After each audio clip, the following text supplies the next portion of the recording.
America ने तिब्बत की धार्मिक आजादी को समर्थन देते हुए एक नया कानून बना दिया है और इसे आप चीन के खिलाफ अमेरिका की विदेश नीति की एक नई शुरुआत कह सकते हैं। और ये काम अमेरिका के राष्ट्रपति डोनाल्ड ट्रंप ने जाते जाते कर दिया है।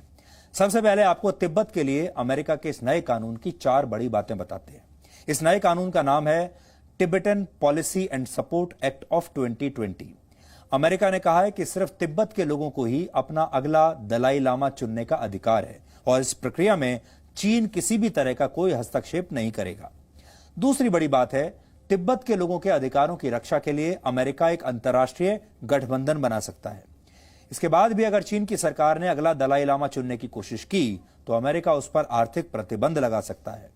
अमेरिका तिब्बत की राजधानी लासा में एक कॉन्सुलेट खोलना चाहता है। इस दूतावास की मदद से अमेरिका तिब्बत में खुद को कूटनीतिक रूप से मजबूत करना चाहता है, इसलिए उसने कहा है कि वो अपना दूतावास तिब्बत में शुरू करेगा। और इस कानून के मुताबिक जब तक अमेरिका को यह दूतावास तिब्बत में शुरू करने की इजाजत नहीं मिलेगी, तब तक वो चीन को भी अमेरिका में नए दूतावास खोलने की अनुमति नहीं देगा।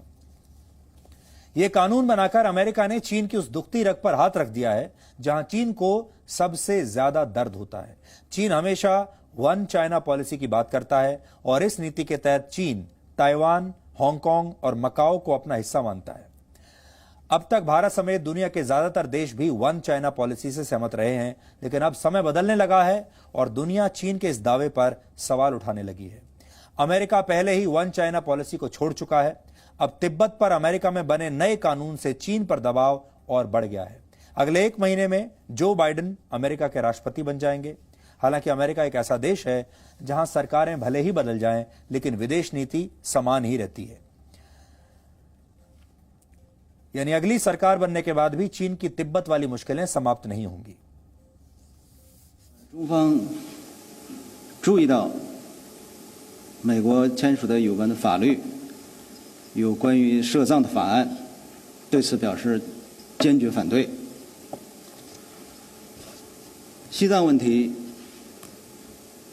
事关中国的主权和领土完整，纯属中国内政，不容任何外部势力干涉。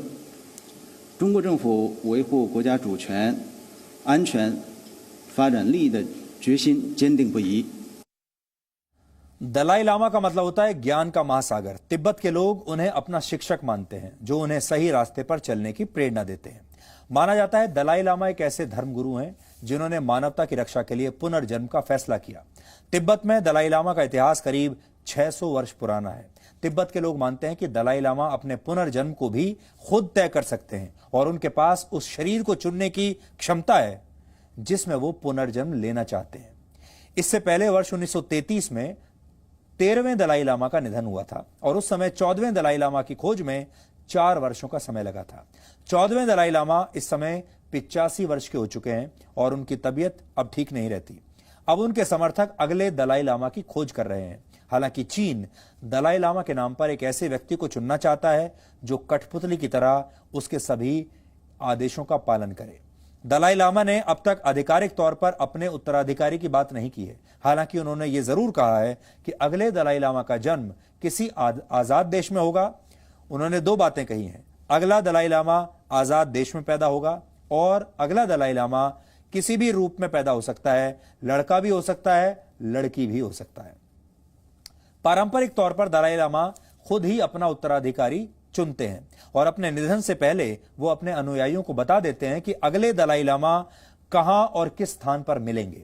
लेकिन चीन चाहता है कि वो इस परंपरा को न मानते हुए खुद नए दलाई लामा की घोषणा करे।